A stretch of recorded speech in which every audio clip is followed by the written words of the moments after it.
मनी नाही भाव, देवा मला पाव.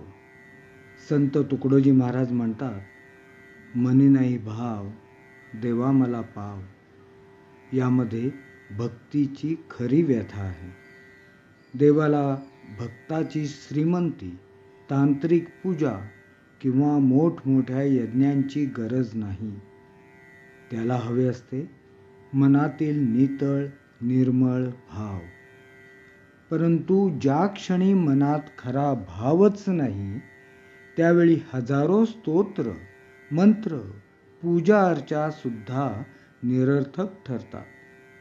हा अभंग आपल्याला एक आत्मपरीक्षण करायला लावतो. मी जे काही करत आहे त्यामागे खरी श्रद्धा आहे का, की केवळ रूढी परंपरा पाळतो आहे? भावाशिवाय भक्ती रुजत नाही आणि भावाशिवाय देव भेटत नाही.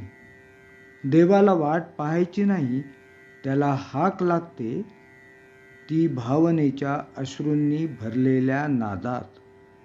म्हणूनच श्रद्धा ही शब्दात नाही तर भावनेत असावी. कारण मनी भाव असेल तरच देव पावतो. आपला दिवस आणि रात्र चिंतनशील आणि प्रेरणादायी जावो. श्रीराम.